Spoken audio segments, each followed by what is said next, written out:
One of the dopest things about being a GA here, that I was able to create initiatives, create programs, like the Urban Dance Series, like the Paint Vibes, where we had painting and healing, where we had events that bring in the Cambodian culture, right? So for me, I had to go back to my roots.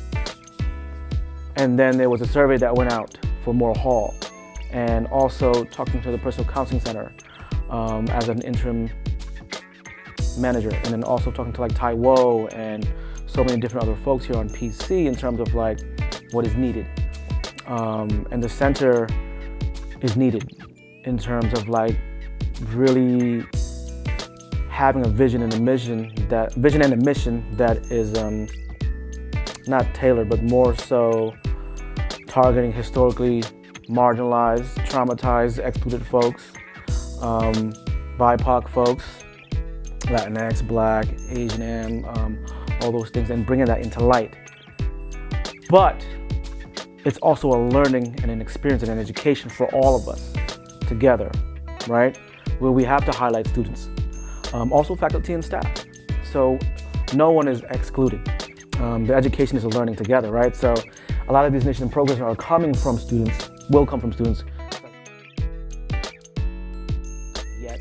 but a lot of them have been developed previously. Like the Urban Dance Series will come back. Paint Vibes will come back, maybe in another form, but this time in person, right? And then I'm looking into, right now, talks with Black Studies, Global Studies, having also another faculty aspect into it with Christopher Chambers.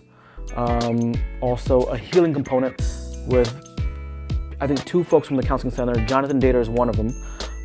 Working with myself, Melissa Mardo, and Tai Wo with these BIPOC affinity groups and white affinity groups and so many different affinity groups to have these kinds of talks. And then now we're having that Moore Hall.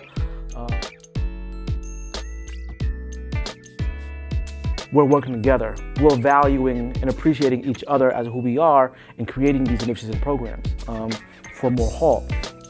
And the center is a place where you can come and feel like you won't be excluded. It's an inclusive place. We got snacks, we got tea and coffee, open to everybody to come in and try to have their thing. We have the did wall where there's questions all the time. And then you get a chance to write down your answers to it. And of course, reintroducing myself to everybody. So, you know, the panel discussions, the transition programs, orientations, and so on and so forth, and meeting students, first generation students,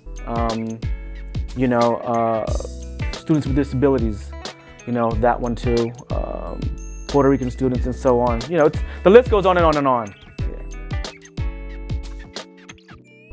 Because I definitely appreciate so many different folks here that have been so welcoming, you know, and I want to make sure that I do my best to work with historically marginalized, traumatized, and excluded folks, communities, individuals, as well as others, to bring that to light. Because we belong here. We believe in it. We want to make sure that there's, you know, we have the IDEI, diversity, equity, inclusion, but from workshops and experience, I would also add belonging and justice, because we need to fight to be the beloved community. And we're working towards it, and in the true essence of the beloved community.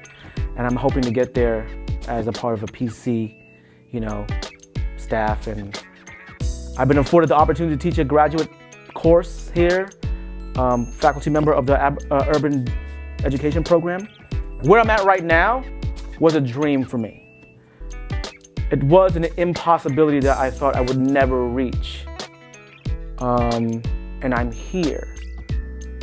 Like I said, I would have been dead or in jail, but whatever, the arts and dance programs just kept me going. And I want to make sure that we have stuff for students to keep them going. And be a part of a place that believes itself being inclusive.